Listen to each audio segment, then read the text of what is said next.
teman-teman semuanya, apa kabar? Semoga senantiasa dalam keadaan sehat selalu dimanapun teman-teman berada. Hari ini merupakan pertemuan ke-11 dan kita akan masuk ke materi yang sama, masih ya, tentang changes in ownership interest. Nah, ada yang berbeda bahwa di problem kali ini kita akan membahas mengenai dua metode, yakni cost and complete equity method. Jadi dalam satu problem kita akan bahas dua-duanya. Ya, jadi nanti teman-teman boleh diperhatikan kalau misalnya ada yang tidak dipahami, silakan ditanyakan gitu ya teman-teman ya. Baik, kita akan mulai pembahasannya. BTS Co. adalah perusahaan yang sedang berkembang pesat sehingga pada 6 November resmi menjadi perusahaan terbuka di BEI. Armico yang tertarik dengan prospek BTS Co memutuskan untuk melakukan investasi di BTS Co di Bursa Efek Indonesia. Pembelian investasi yang dilakukan oleh Armico terhadap BTS Co adalah sebagai berikut. Nah, jadi di sini Armico akan melakukan investasi terhadap BTS Co. Berarti Armi nanti akan jadi parent dan BTS akan jadi subsidiary. Namun, pembelian dilakukan secara bertahap. Nah, tahapan pertama kita cari tahu dulu berapa sih sebenarnya outstanding dari si BTS Co. Nah, kita lihat dari struktur modal BTS Co bahwa di sini dia memiliki common stock sebesar 450 juta dengan par 1.500. Artinya kita bisa cari tahu bahwa 450 juta kita bagi 1.500, maka kita punya isunya ada sebesar 300.000. Namun, teman-teman harus perhatikan apakah di perusahaan ini ada treasury share atau tidak. Jika ada, maka outstandingnya akan berkurang karena treasury share merupakan saham yang kita beli kembali. Di sini diketahui bahwa treasury share terdapat 34 juta. Nah, artinya outstanding kita akan berkurang, yakni sebesar 34 juta kita bagi dengan 1.700. Maka outstanding kita bukanlah 300.000 seperti yang pertama, namun 280.000 karena terdapat treasury share. Baik, kita akan masuk satu persatu. Transaksinya adalah pada tanggal 1 Januari 2019, Armico membeli 47.600 lembar saham BTS Co dengan harga 2.900 per lembar. Nah, untuk jurnalnya kita catat karena pembelian investment in subsidiary atau di sini adalah BTS Co pada cash. Kita beli 47.600 lembar dengan harganya 2.900. Berarti tinggal teman-teman kalikan 47.600 dikali dengan 2.900, maka dapat 138.040.000 gitu ya. Nah, jangan lupa kita update kepemilikan kita ya, bahwa kita beli 47.600, berapa nih kira-kira persentase kepemilikan kita. 47.600 kita bagi dengan outstandingnya, maka kita hanya memiliki sebesar 17%. Nah, untuk cost-nya kita catat ya 2.900. Karena kepemilikan kita masih 17%, artinya kita belum dapat kontrol.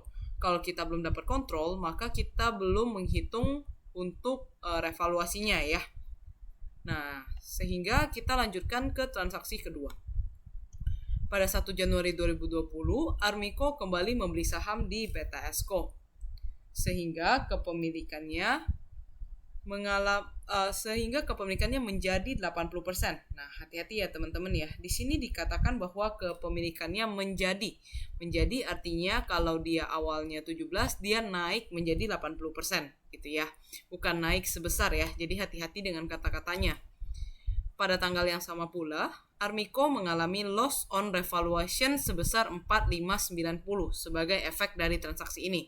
Nah, di sini dibalik ya. Jadi dia diketahui dari loss on revaluation dulu, baru kita tahu berapa sebenarnya harga belinya gitu ya. Nah, teman-teman, ketika kita tahu kita ada loss. Nah, kalau teman-teman ingat, loss itu terjadi ketika apa sih? Nah, loss itu terjadi ketika carrying value atau nilai bukunya kita sebenarnya lebih besar daripada implied value. Nah, makanya akan terjadi loss ya. Jadi konsepnya jangan lupa ya. Jadi carrying value lebih besar daripada implied value, baru terjadi loss. Nah, kita hitung dulu dari initial purchase price. Untuk initial purchase price itu kita hanya menggunakan yang tahun 2019. Kenapa? Karena hanya ada satu kali pembelian. Ya. Nah, karena hanya ada satu kali pembelian, maka initial purchase price-nya adalah sebesar 138.040.000. Nah, kita cari tahu berapa sih perubahan di subsidiary retained earning since kita akuisisi. Nah, kita pertama kali dapat kontrol di 2020 ya. Berarti caranya adalah 219 juta kita kurangkan dengan 234. Nah, posisinya ini lebih kecil, artinya rugi gitu ya. Berarti nanti akan negatif hasilnya. 219 juta kurang 234 juta dikalikan dengan kepemilikan pada saat kita melakukan pembelian awal, yakni sebesar 17%. Gitu ya. 219 juta dikurang 234 juta. Nah, kita kalikan dengan 17%. Nah, sepertinya ada yang keliru ya, teman-teman ya. Saya ulang ya. 219 juta kurang 234 juta. Nah, kita kalikan dengan 17%. Ya, dapat 2.550.000. Nah, namun minus. Kenapa? Karena return earning tahun 2020 itu lebih kecil daripada return earning tahun 2019. Artinya rugi, maka dia akan hasilnya minus. Nah, kita akan dapat carrying value yakni sebesar selisih ini ya, atau kita jumlahkan yakni 135.490. Nah, implied value-nya yang kita nggak tahu ya, karena dia kasih tahu loss on revaluation-nya. Loss on revaluation sebesar 4.590.000.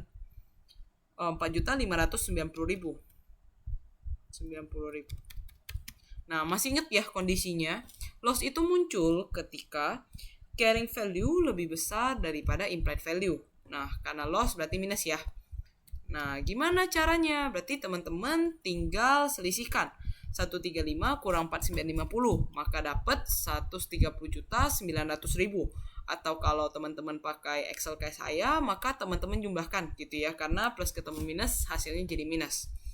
Nah, harganya secara total adalah 130.900.000. Nah, kita cari per lembarnya, bahwa kita beli sahamnya sebesar menjadi 80% ya. Nah, karena menjadi 80%, maka kita cari tahu dulu berapa gitu ya. Nah, teman-teman, untuk cost-nya adalah kita cari tahu tentang berapa sih harga persatuannya ya. Nah, tapi sebelum dapat harga persatuannya, kita cari tahu dulu berapa yang sebenarnya kita beli di tahun 2020. Nah, ownership-nya adalah 80% karena dia bilang menjadi 80%. Nah, kita cari tahu dulu berapa sih lembar yang harus kita miliki supaya kita punya 80% kepemilikan.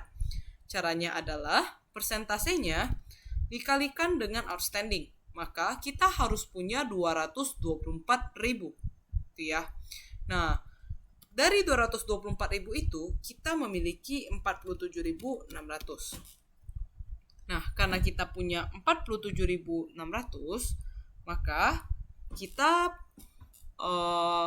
harus beli lagi sebesar 176.400 gitu ya. Nah, untuk bagian cost tahun 2020 ya, implied value ini berhubungan bukan dengan jumlah kepemilikan yang harus kita beli. Namun kalau teman-teman ingat, implied value ini adalah berapa sih kalau sekiranya harga saham yang kita beli sebelum kita dapat kontrol, kita analogikakan sesuai dengan harga sekarang gitu ya. Nah, jadi caranya adalah 130.900 teman-teman bagi dengan yang terdahulu, yakni 47.600. Maka tadi dapat 2750. Karena implied value ini adalah kira-kira berapa sih? Ya, jadi ini kebalikannya ya. Kalau yang kemarin kita langsung dikasih tahu berapa harga belinya. Jadi teman-teman langsung tahu nih implied value-nya gitu ya. dikalikan dengan saham sebelumnya ya, misalnya kita beli sahamnya berapa lembar, kita kalikan dengan harga pada saat kita dapat kontrol. Nah, namun ini kebalikannya, yakni jumlahnya kemudian kita bagikan dengan jumlah lembar saham sebelum kita dapat kontrol, maka kita dapat 2750. Baik, teman-teman, kemudian jangan lupa kita buat jurnalnya ya, yakni investment in BTS pada cash. Nah, investment in BTS pada cash yakni sebesar, nah kita beli adalah sebanyak 176.400 dengan satunya 2750. Maka totalnya adalah 485.100.000. Jadi ini agak ribet karena dia terbalik gitu ya. Nah, semoga teman-teman paham. Nah, karena ada loss, jangan lupa kita catat loss ya. Maka debitnya loss on revaluation, kreditnya adalah investment in BTS Co. sebesar 4.590.000. Nah, ketika tahun 2020 sudah lewat dari 50%, artinya udah dapat kontrol, jangan lupa teman-teman buat yang namanya CAD schedule. Kalau nggak buat ya nggak apa-apa gitu ya. Yang penting teman-teman hitung berapa difference-nya. Nah, ya oke. Kalau misalnya sudah teman-teman, nah caranya gimana gitu ya. Nah, untuk hitung implied value-nya ya, atau untuk isi CAD schedule-nya, pertama di bagian parent adalah caranya berapa total kepemilikan yang harusnya kita miliki, atau dalam 80% itu kita punya berapa sih? Punya 224.000 ya. Jadi 224.000 kita kalikan dengan harga terbaru, yakni sebesar 2750. Nah, ini adalah 80%-nya. Nah, kita cari, ini adalah purchase price-nya ya. Jadi kita cari implied value-nya, tinggal dibagi 80%. Nah, untuk NCI tinggal diselisihkan. Nah, untuk book value of equity-nya tinggal teman-teman sesuaikan. Common stock 450 juta, OCC 95. Retained earning adalah pada tanggal 1 Januari 2020 ya, karena kita bikin pada saat 2020. Maka kalau teman-teman lihat tabelnya adalah sebesar 219 juta. Kemudian kalau ada treasury jangan lupa dikurangkan, karena treasury mengurangi nilai equity. Nolnya kelebihan 1 ya. Nah, total book value of equity tinggal dijumlahkan terlebih dahulu. Nah, dapat 730. Maka terdapat selisih ya. Terdapat selisih sebesar 40 juta. Nah, selisihnya kita lihat perusahaan kasih kemana. Oh, ternyata dialokasikan ke goodwill. Maka balance-nya sisa 0. Nah, selesai untuk yang tahun 2020. Nah, kita masuk ke jurnal eliminasi. Masih ingat ya jurnal eliminasinya? Nah, jurnal eliminasi yang pertama, karena kita pakai cost method, maka kita akan catat reciprocity untuk tahun 2000, untuk eliminasi pertama di tahun 2020. Jadi kita eliminasi dulu si reciprocity. Nah, teman-teman, di reciprocity ini kalau teman-teman perhatikan untuk tahun ini ya 2020 ini, berarti kan teman-teman sebenarnya akan sama ya dengan yang kita tadi buat yang ini ya. Jadi ini sebenarnya kita ngitungin reciprocity-nya. Karena kalau teman-teman lihat di sini ini minus ya, artinya apa? Artinya ada loss ya. Kalau ada loss maka reciprocity-nya bukanlah debitnya investment, kreditnya beginning, tapi kita balik karena posisinya kita loss. Atau hasilnya change in RA itu minus ya. Maka beginning retained earning parent pada investment in BTS Co. Nah, sebesar apa gitu ya? Sebesar ini, sebesar yang tadi kita hitung, change in RA since acquisition. Ya, jadi 2020 dikurangin dengan 2019. Nah, setelah jurnal reciprocity, kita akan eliminasi Chordin. Masih ingat ya, Chordin itu untuk book value-nya equity. Jadi untuk equity-nya, akun-akun di equity. Nah, yang pertama ada common stock tentunya ya. Lalu ada OCC, ada retained earnings, kemudian ada difference. Lalu jangan lupa kreditnya ada treasury ya, kalau teman-teman ingat ya, ada treasury share, kemudian investment in BTS Co, dan terakhir adalah NCI. Nah, kita mulai dari common stock. Nah, kalau teman-teman mau lihat dari sini boleh, mau naik ke atas boleh gitu ya.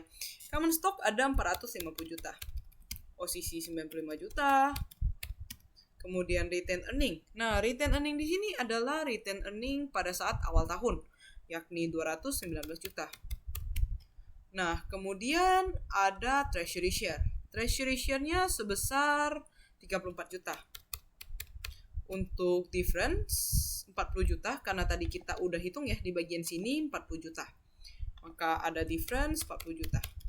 Untuk investment ya, teman-teman bisa jumlahkan bagian debit, kurangkan kredit, dikali dengan persentase kepemilikan kita yakni 80%. Itu ya. Atau teman-teman ambil dari sini 616 juta.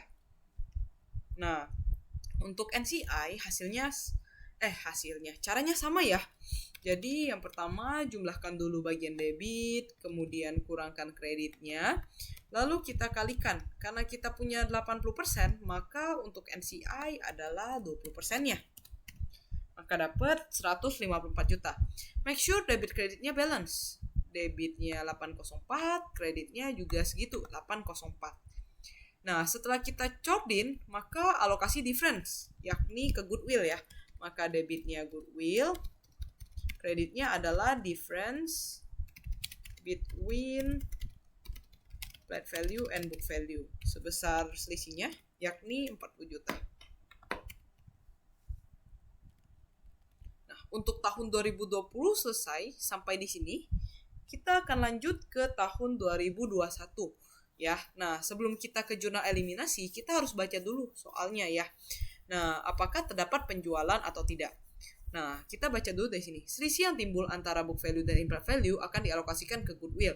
Diketahui bahwa BTS Co tidak membagikan dividen. Nah, kalau tidak bagikan dividen, berarti kalau net income-nya langsung dikurangin aja selisihnya gitu ya. Nah, karena kondisi keuangan Armiko yang sedang tidak baik, maka Armiko memutuskan untuk menjual 33.600 lembar saham yang dimiliki atas BTS Co dengan harga 3250 pada 2 Agustus 2021. Artinya sebelum kita eliminasi di tahun 2021 ada penjualan dulu. Ya, kita catat dulu jurnal penjualannya. Nah, kalau ada yang namanya penjualan, teman-teman haruslah cek apakah yang kita jual menyebabkan kita kehilangan kontrol atau tidak gitu ya teman-teman ya. Nah, jadi kita harus cek apakah yang kita jual itu kehilangan kontrol. Nah, awalnya kita punya berapa lembar sih? Kita punya 224 ya. Kemudian 224 ini kita selisihkan. Selisihkan dengan apa? Selisihkan dengan penjualannya kita, yakni 33.600 ya. Nah, maka total yang kita miliki tinggallah 190.400. Kita cari berapa sih ownership kita. Nah, ownership kita bagi dengan si outstanding, yakni sebesar 68. Ya, karena kita awalnya punya 80%, ya, kemudian kita sisa 68, maka yang kita jual 12%. Karena kepemilikan kita itu masih punya kontrol atau masih signifikan, maka nanti kita nggak perlu eliminasi terkait itu ya, tentang yang kayak kemarin. Jadi agak beda sedikit teman-teman ya, karena kita masih ada kontrolnya. Nah, untuk jual saham, maka kita akan cari tahu dulu apakah kita gain atau sebenarnya malah kita loss gitu ya. Nah, cara kita jurnalnya adalah kita tinggal debitin cash, lalu kreditnya adalah investment in BTS Co. Nah, untuk investment in BTS Co, teman-teman, caranya gimana gitu ya. Nah, caranya adalah, nah kita coba lihat ya, gimana sih cara cari investment in BTS Co-nya. Nah, caranya adalah kita cari tahu dulu berapa sih yang kita jual lembarnya ya. Yang kita jual lembarnya adalah 33.600. Nah, 33.600-nya teman-teman kalikan dengan harganya ya. Kalikan dengan harganya yakni 2750. Maka kita jual sebanyak 92.400. Nah, yang kita terima berapa sih harga jualnya gitu ya. Nah, kita jual harganya 3250. Berarti kita jual tadi sebesar 33.600, teman-teman kalikan dengan 3250. Maka kita dapat uang 109 juta. Karena kita dapat uangnya lebih besar, maka ada additional contributed capital di bagian kredit, yakni tinggal teman-teman selisihkan, dapat 16.800. Nah, kita akan lihat apakah sama antara yang seharusnya atau enggak. Nah, sebenarnya pasti harusnya akan beda gitu ya. Nah, kita akan mulai dari berapa sih cost of share-nya. Nah, cost of share-nya adalah berapa yang kita jual. Jadi sama dengan ini ya, cost-nya, yakni 92.400. Nah, kita cari tahu dulu gimana pengaruhnya terhadap RE dan income. Nah, kalau teman-teman ingat pada saat yang problem sebelumnya, RE dan income ini akan kita lakukan adjust ya, karena terdapat perbedaan. Terdapat perbedaan ini yang menyebabkan additional contributed capitalnya berubah. Namun karena dia masih punya kontrol, maka kita tidak perlu melakukan adjust. Nah, change in RE-nya ya. Nah, caranya gimana gitu ya. Nah, untuk ini berarti kita tinggal lihat RE tahun 2021 300 juta. Teman-teman selisihkan dengan 200 ini ya. Sorry. You want to accept? 300 juta, lalu teman-teman selisihkan dengan ini RE tahun 2020 karena kita mau cari along 2020. Maka RE akhir kurang RE awal. Nah, lalu jangan lupa teman-teman kalikan dengan persentase yang kita jual, yakni 12%.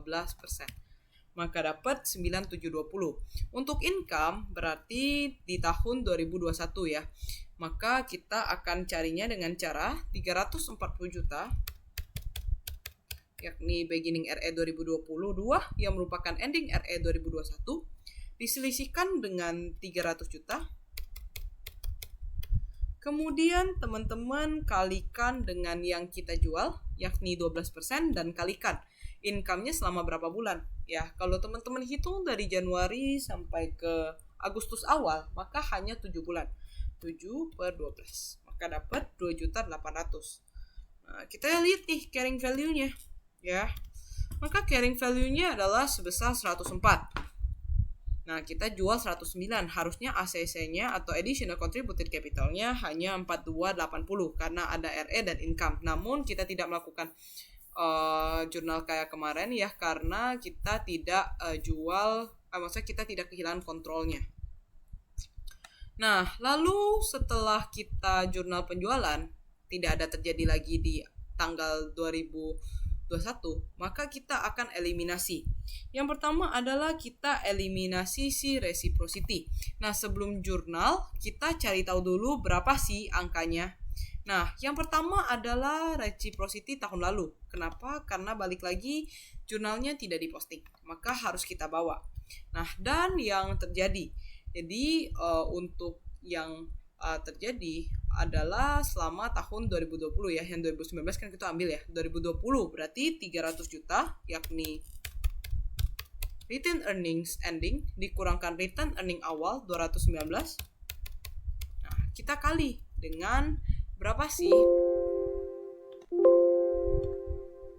Nah, berapa sih sebenarnya persentase kepemilikan kita? Nah, sebentar ya teman-teman ya, saya enter dulu untuk cari tahu berapa persentase kepemilikan kita.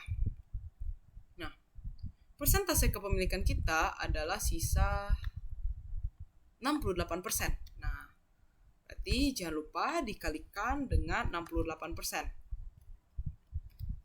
Nah, apakah ini angkanya benar? Nah, hati-hati teman-teman. Ya, ini angkanya belum benar. Kenapa? Kalau ini kan untuk tahun ini ya, teman-teman ya. Untuk ini adalah tahun ini. Tadi saya sampaikan bahwa untuk yang tahun lalu itu kan kita nggak posting, ya. Eliminasi itu nggak pernah diposting. Namun teman-teman harus perhatikan di tahun 2000 ini yang sedang kita cari ya, untuk along 2020 itu kita dalam posisi untung. Kenapa? Karena endingnya lebih besar daripada beginningnya, karena tidak ada dividen, jadi nggak perlu memperhatikan dividen. Namun kalau teman-teman lihat di along 2019 bahwa 2020 atau endingnya lebih kecil, artinya apa? Loss ya. Makanya kita akan kurangi dengan yang pertama, reciprocity pertama. Jadi kita bukan gain kita jadi berkurang untuk reciprocity-nya.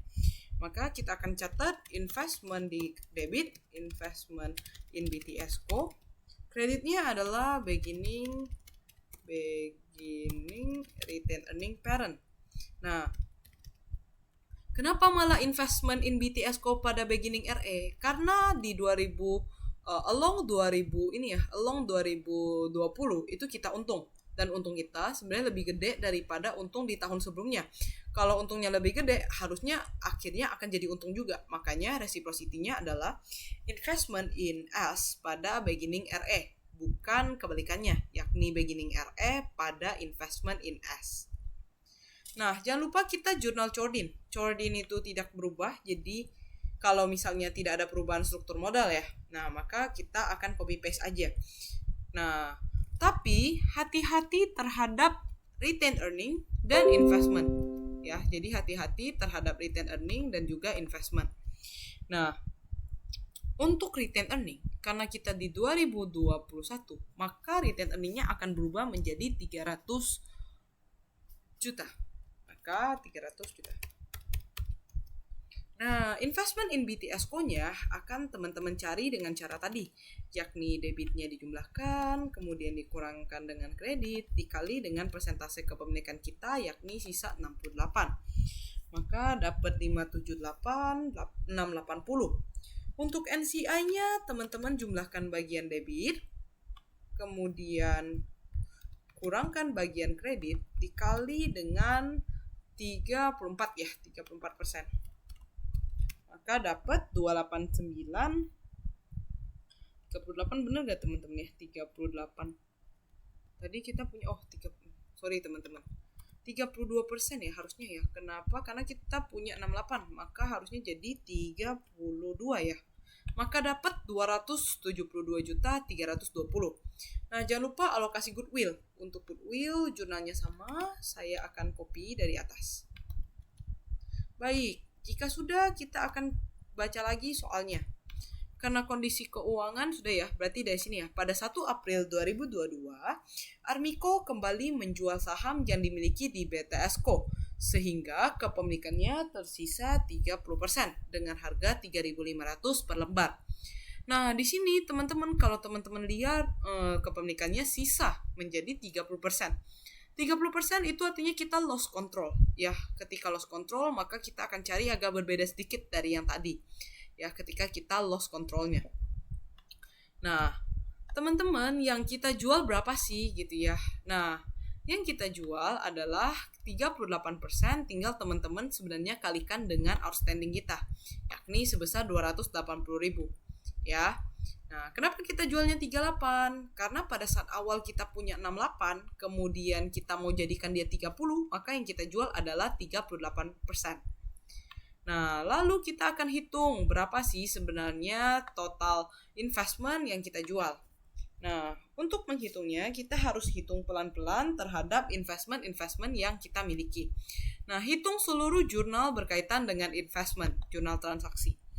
Yang pertama adalah di investment in BTS, tanggal kita beli pertama. Lalu di tanggal kita beli kedua, kemudian ada revaluasi, kita kurangkan. Kemudian kita cari tahu dulu. Nah, eliminasi jangan masukin ya. Jurnal transaksi. Oh, ada nih. Yakni penjualan saham sebesar 92.400. Scroll lagi ke bawah, apakah ada lagi? Oh, sudah tidak ada karena ini eliminasi. Jadi yang kita cari adalah yang benar-benar hanya untuk si transaksi aja, maka investasi yang kita miliki sebesar 526.150. Ini adalah total keseluruhan. Nah, nanti kita akan cari tahu berapa sih proporsinya terhadap yang kita jual. Nah, di sini ada beberapa kali change in RE karena sekarang kita di 2022 ya. Berarti kita akan hitung berapa perubahan RE di tahun 2020, tahun 2021 dan tahun 2022 sampai kita jual.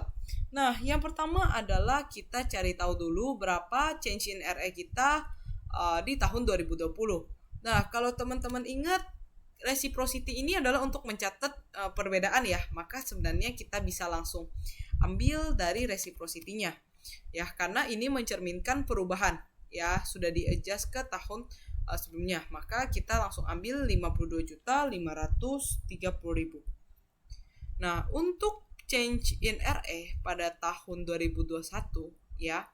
Nah, ini kita ambilnya dari mana? Nah, caranya adalah kita di tahun 2021 berarti ambil beginning tahun 2022 340 juta.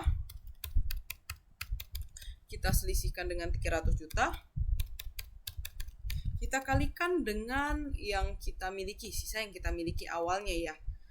Yakni sebesar 68%. Yakni karena tahun 2021 ya, sebenarnya kita asumsikan aja kita tidak pernah kita masih punya 68% gitu ya. Bukan asumsi ya, tapi memang masih punya 68% gitu. Nah, di tahun 2022 ini kita buat seolah-olah tidak terjadi apa-apa ya, biar kita tahu berapa persentasenya, perbandingannya gitu ya. Change in RE di tahun 2022. 2022 berarti kita pakai yang tahun 2023 awal dikurangkan dengan 2022. 420 juta. Kita kurangkan dengan 340 juta. Kita kali dengan persentase kepemilikannya kita, yakni 68%, karena seolah-olah kita belum melakukan penjualan gitu ya. Kemudian kita kalikan dengan, karena ini sampai April awal, maka 3 bulan ya, maka dapat sebesar 13.600. Nah, kita hitung berapa sih total investment untuk 68%. Maka untuk 68% kita punya 619.480 investment yang soldnya, tinggal teman-teman bagi 68 dikali yang kita jual, yakni 38%. Ya, dari sini yang kita jual ya. Maka dapat total investasi yang kita jual nilainya adalah sebesar 346.180. Ini akan sama dengan ini ya, 346.180. Nah, kita hitung berapa cash yang kita dapatkan dari penjualan ini. Nah, kita jual berapa lembar sih gitu ya. Nah, kita melakukan penjualan yakni sebesar 106.400. Berarti 106.400-nya, sebelum itu saya lihat dulu harganya ya. Nah, harganya adalah 3.500. Berarti kita jualnya sebesar 3.500, kita kalikan dengan lembar yang kita jual. Maka dapat cash. Kemudian kreditnya adalah realized gain on sale, yakni sebesar, kita selisihkan 26.220. Lalu jangan lupa kita lakukan, ini jurnalnya baru ya, yakni eliminasi unrealized holding gain.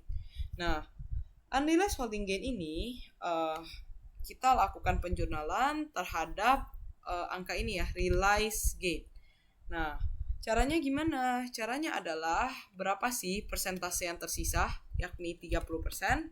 Kita bagi dengan yang kita jual karena realized gain ini adalah untuk 38%. Lalu kita kalikan dengan realized gain on sale, maka terdapat jurnal UHGL sebesar 20.700.000. Nah, kemudian kita akan catat jurnal terakhir, yakni investment in BTSco pada beginning return earning untuk mencatat seluruh eliminasi terkait perubahan RE. Maka kita dapat 93.330.000. Demikian untuk bagian cost method. Nah, selanjutnya kita akan bahas terkait equity method. Nah, untuk equity method, saya hanya akan membahas lebih dalam jika dia berbeda. Jadi misalnya bagian ini terdapat perbedaan dengan cost, maka saya akan tekankan. Kalau dia sama, maka saya bilang ini sama teman-teman. Nah, untuk bagian equity method, ya dari awal untuk hitung outstanding sampai loss itu semuanya sama. Ya, jadi kalau saya hitemin, ya itu akan sama. Ya, jadi kalau saya kecilin dikit, untuk jurnal investasi awal, kemudian untuk hitung loss on revaluation sampai ke bagian untuk bahas CAD schedule itu sama ya. Jadi saya ulangi, untuk equity method untuk jurnalnya, untuk pembelian pertama, pembelian kedua, cara hitung loss, kemudian cara catat loss itu sama ya. Nah, jadi dari atas sampai cara loss itu sama. Nah, perbedaannya adalah kalau teman-teman ingat pada saat kita belajar di pertemuan ketiga, date after acquisition, adalah kalau kita pakai cost method ada reciprocity, kalau pakai equity nggak ada karena kita ada pengakuan income, sedangkan kita kalau menggunakan cost method itu kita akuinya reciprocity gitu ya teman-teman. Nah, karena ini sama ya, jadi saya nggak terlalu membahas. Saya akan lanjut ke bagian ini ya. Ada sedikit perbedaan ya. Kalau di cost method kita akan langsung jump ke eliminasi. Namun untuk si equity method kita akan buat dulu jurnal retroaktif ya. Jurnal retroaktif berarti jurnal yang sebenarnya ini ya, sama dengan apa ya, kalau misalnya teman-teman pakai penyesuaian prospektif dan retrospektif atau retroaktif gitu ya teman-teman. Nah, kita akan catat dulu jurnal retroaktif. Kita catat dulu tentang jurnal retroaktif. Jadi ini sama konsepnya dengan kalau teman-teman ingat jurnal penyesuaian ya, yang retrospektif atau retroaktif. Jadi kebalikan dari prospektif, yakni memperkirakan apa yang terjadi di masa lampau gitu ya. Jadi kalau prospektif itu kan yang ke depan ya, kalau retroaktif atau retrospektif itu yang ke belakang. Nah, ini teman-teman caranya adalah teman-teman catat untuk jurnalnya. Secara sederhana dia akan konsepnya sama dengan reciprocity. Maka kita boleh langsung aja untuk ngambil ini ya, angka dan jurnalnya, yakni beginning REP pada investment. Nah, namun reciprocity ini adalah bagian dari jurnal eliminasi. Namun ini adalah bagian dari jurnal retroaktif. Kenapa? Karena pada saat tahun 2020, yakni 1 Januari 2020 kita mendapatkan kontrol. Maka kita harus mempertimbangkan apa yang terjadi di masa lampau. Ya sama aja dengan jurnal reciprocity. Namun reciprocity itu adalah jurnal eliminasi yang enggak kita post. Ya. Nah, setelah itu teman-teman jangan lupa untuk equity kita akan selalu mengakui income. Nah, jadi kita akan jurnal dulu untuk pengakuan income di tahun 2020. Di tahun 2020, teman-teman, gimana sih cara kita untuk tahu berapa income-nya di tahun 2020? Nah, caranya adalah kita asumsikan aja ini tanggal 31 ya, 31 Desember 2020. Nah, kita mau lihat along 2020. Maka dari beginning 2020 dengan ending 2020 atau beginning 2021 hubungannya.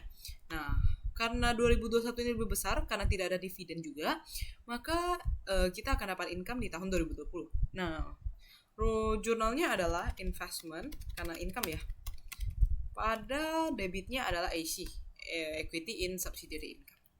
Nah, caranya gimana gitu ya? Nah, caranya adalah teman-teman kita tinggal untuk beginningnya atau untuk beginning 2021 atau ending 2020, kita ambil angkanya 300 juta, kita kurangkan dengan 219 juta. Oke, ya kan dapat 81 juta. Nah, 81 juta, ingat kita pemiliknya bukan semuanya. Ya, kita hanya memiliki 80% ya. Nah, karena kita hanya milik 80%, maka kita kali dengan kepemilikan kita, yakni 80%, maka dapat 64.800. Nah, kita akan masuk ke jurnal eliminasi di tahun 2020. Nah, yang ketara banget yang kelihatan, eliminasi dulu income. Eliminasi income tinggal balikin ACD debit, maka kreditnya adalah investment in BTS Co. berapa? Sebesar 64.800. Nah, jangan lupa jurnal Chordin. Jurnal Chordin sama, maka saya tidak membahas lagi. Ini sama dengan yang sebelumnya. Jurnal alokasi difference juga seperti itu, jadi jurnal ini sama ya dengan jurnal sebelumnya.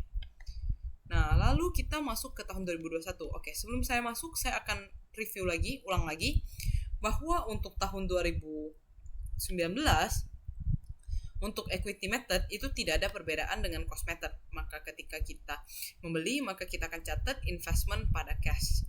Untuk tahun 2020 juga seperti itu, ketika dapat kontrol, maka kita harus cari tahu apakah kita loss atau kita gain. Dan kalau dia ada loss ataupun gain, untuk jurnalnya juga sama gitu ya. Nah, perbedaannya adalah adanya jurnal retroaktif ya. Nah, retroaktif ini pada dasarnya sama dengan jurnal si reciprocity, tapi angkanya ya, cuma reciprocity ini jurnalnya adalah untuk eliminasi itu ya. Kemudian jangan lupa, karena kita equity method, maka ada jurnal pengakuan income ya. Untuk jurnal pengakuan income-nya jangan lupa teman-teman akuin sebesar yang kita miliki. Lalu untuk eliminasi, tambahkanlah eliminasi income ya, namun tidak ada eliminasi reciprocity karena kita cost method. Kemudian di tahun 2021. Nah, untuk tahun 2021 sendiri, nah kita baca dulu karena kita ada penjualan saham. Namun sebelum kita jual saham, kita harus akui dulu kalau kita ada yang namanya income ya, jurnal pengakuan income dulu. Karena sebelum kita jual sahamnya, ya kita akuin dulu kalau ada income-nya gitu ya. Nah, jurnal pengakuan income-nya hanya sampai bulan kita mau jual, yakni Agustus 2021. Berarti kita mau jual di tanggal 2 Agustus, kita catat nih 2 Agustus 2021. Nah, untuk hal ini, kita lihat lagi teman-teman, along 2021, maka hubungannya adalah RE tahun 2022 dan RE tahun 2021. Nah, caranya gimana? Berarti tinggal teman-teman selisihkan ya. Karena RE 2022 lebih besar, maka kita ada income, pengakuan income. Maka jurnalnya kayak yang pertama, investment pada AC. Ya, sebesar berapa? Ending RE 340 juta dikurang dengan beginning RE 300 juta dikali ya persentase kepemilikan kita. Persentase pemilikan kita yakni 80% karena sebelum jual ya. Lalu dikalikan dengan income yang kita akui, yaitu dari bulan Januari 1 sampai 7 sampai Juli ya. Berarti kita kali 7/12. Maka kita akan akui income 18.667 sebelum kita lakukan penjualan. Nah, untuk jurnal jual saham itu akan sama ya. Kita akan catat cash di debit, ada investment di kredit, dan additionalnya akan menyesuaikan. Nah, kita catat dulu cash pada investment in BTSO. Nah, kita akan hitung berapa sih additionalnya. Nah, apakah kita untung ataupun yang terakhir kita jadinya rugi. Nah, caranya gimana ya? Nah, kita hitung dulu semua akun investment ya, semua akun investment. Nah, awalnya kita punya 138, tambah lagi 458. Lalu ada loss, kurangi. Lalu jangan lupa ada ini ya, retroaktif, kurangin. Lalu ada pengakuan income, tambahin karena investmentnya di debit. Kemudian ada eliminasi, nggak masuk ya, berarti saya scroll ke bawah. Ada income lagi, sebelum kita melakukan penjualan kita akuin. Maka dapat 699 ya. 699,466,667. Namun 699,467 ini adalah untuk 80% karena kepemilikan kita 80%. Kita cari tahu berapa untuk 12%-nya yang kita 12% ya yang kita jual ya. Ya, pada saat pertama kita jual 12%. Maka kita harus cari tahu berapa sih untuk 12%-nya. Caranya teman-teman tinggal bagi 699,466,667 dibagi 80 dikali 12. Maka dapat 104,900. Nah, untuk selling price-nya, yakni ambil aja ya 109,200. Atau kalau mau cari ulang adalah kita jual berapa lembar dengan harganya, yakni 33,600 dikali 32,50. Maka additional contributed capitalnya adalah selisih carrying price dan selling price. Nah, selisih carrying price dan selling price adalah karena selling price-nya lebih besar, maka kita untung 4280 ya. Maka di sini adalah additional contributed capital sebesar 4280 untuk investment in BTS-nya sebesar 699 dan investment in BTS-nya sebesar carrying value dan cash-nya sebesar selling price. Nah, lalu kita masuk ke Desember. Nah, sebelum kita eliminasi di Desember, jangan lupa kita akui dulu income. Nah, income ataupun kita loss di Desember. Nah, caranya teman-teman, karena kita along 2021, berarti hubungannya adalah RE tahun 2021 dan RE tahun 2022. Sama kayak tadi, kita untung posisinya. Maka jurnalnya akan sama, investment in BTS Co. pada AAC. Nah, untuk angkanya teman-teman harus hati-hati. Ingat, pada saat kita di Desember, itu kita tidak lagi punya 80%. Kenapa? Karena kita udah jual 12%-nya ya. Maka caranya RE akhir yakni 340 juta kurangkan dengan RE awal 300 juta kita kalikan dengan persentase kepemilikannya yakni 68%. Lalu yang kita akui adalah dari Agustus sampai Desember. Kenapa? Karena dari Januari sampai Juli udah kita akuin. Berarti 5 ya. Agustus, September, Oktober, November. 5 ya. 5/12. Maka pengakuan income-nya adalah 11.333. Nah, kenapa kita 68%? Karena kita udah jual 12% ya. Kepemilikan kita bukan lagi 80 tapi 68. Lalu jurnal eliminasi income. Nah, untuk eliminasi income agak berbeda. Nah, jadi kita akan catat AC di debit. Ya, kreditnya adalah investment in BTS Co. Dan kredit lagi yang namanya subsidiary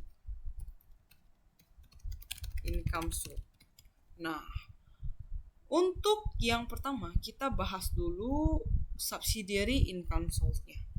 Nah, subsidiary income source-nya adalah dari yang kita dapat dari ini ya, dari jurnal pengakuan income di tahun 2021. Nah, karena ini sebenarnya bagiannya ada yang kita jual ya ke pihak keluar, maka kita akan eliminasinya ke bagian subsidiary income source. Nah, caranya gimana? 18,667 ini adalah untuk 80%.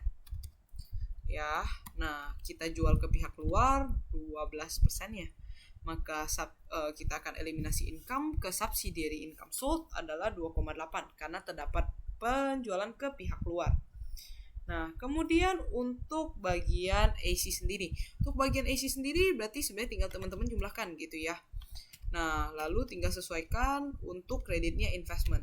Sekali lagi, ya, AC teman-teman jumlahkan karena di tahun ini kita akuin income 2 kali, jumlahkan AC pertama dan AC kedua. AC pertama dan kedua kita pecah karena dari AC Agustus itu ada yang kita jual ke pihak luar, maka kita akan alokasikan ke yang namanya subsidiary income source. Nah, lalu kita jurnal Jordan. Ya, jurnal Jordan sama dengan yang cost method, alokasi goodwill juga sama. Maka saya tidak membahas lagi karena sudah sama. Saya lanjut ke jurnal pengakuan income April. Kenapa kita akui income lagi di April? Karena pada saat itu kita akan lakukan yang namanya penjualan. Nah, kita lihat lagi April 2022, maka hubungannya adalah RE awal 2023 dan RE awal 2022. Karena terdapat kenaikan ya dari 2022 ke 2023, artinya kita mengalami untung. Kalau mengalami untung, maka jurnal pengakuan income-nya adalah investment in BTS Co. pada AC ya, AAC. Nah, sekarang permasalahannya adalah gimana cara kita carinya gitu ya. Nah, carinya berarti sama ya dengan cara yang tadi. Maka RE tahun 2023 420 juta 420 kurangkan dengan 340 dikali dengan sisa kepemilikan kita. Ya, sisa kepemilikan kita yakni kok sisa kepemilikan? Iya benar ya, sisa kepemilikan setelah kita jual di Agustus, yakni sebesar 68%. Lalu jangan lupa ini hanya dari Januari sampai Maret ya, karena Aprilnya awal ya, 1 April, maka kali 3 per 12 dapat 13.600. Nah, ketika kita akan melakukan penjualan, maka kita hitung lagi berapa sih investment in BTS Co-nya. Nah, caranya gimana gitu ya. Nah, sebenarnya teman-teman bisa ambil dari sini ya, namun kita coba dari atas lagi ya. Hitung semua yang investment. Berarti ada di tanggal ini, ada investment lagi, kemudian ada investment lagi, kita selisihkan karena loss. Lalu ada investment di kredit kita selisihkan, ada investment di debit kita jumlahkan. Lalu kita hitung lagi, ada investment di debit. Lalu ada investment di kredit ya sebesar ini ya. Nah, kemudian jangan lupa kita lakukan pengakuan income ya, pengakuan income. Kemudian ada pengakuan income lagi di tanggal segini, maka dapat 619.480.000. Nih, ini adalah untuk 68%-nya. Nah, kita jual sebesar 38. Maka kita bagi 68, kita kali 38. Lalu dari mana kita jual 38%-nya? Sama ya, tadi terakhir kita jual 38%. Nah, untuk selling price-nya tinggal sebenarnya teman-teman ambil bahwa tadi kita jualnya adalah sebesar 372.400. Ya, 372.400. 3.500 kita kalikan. Oke, sebentar ya teman-teman ya. 3.500 lalu kita kalikan dengan yang kita jual, maka dapat 372.400. Harga jual kita lebih tinggi, maka kita akan ada gain sebesar 26.220. Nah, jangan lupa teman-teman lakukan ini ya, jurnal penjualan saham sama ya. Jadi kita catat cash, realized gain on sale, dan kreditnya adalah investment. Cashnya adalah sebesar selling price, investment sebesar carrying value, realize-nya tinggal teman-teman selisihkan. Kemudian catat UHGL-nya yakni investment in BTS pada UHGL. Nah, dengan caranya sama. Nah, demikian teman-teman untuk materi hari ini. Ya, agak panjang. Nah, jangan lupa teman-teman catat materinya ya di ini ya di catatan problem 5 yakni cost method. Terima kasih semuanya, semoga teman-teman senantiasa sehat selalu. Sampai ketemu di pertemuan kita minggu depan. Thank you semuanya, stay safe, stay healthy.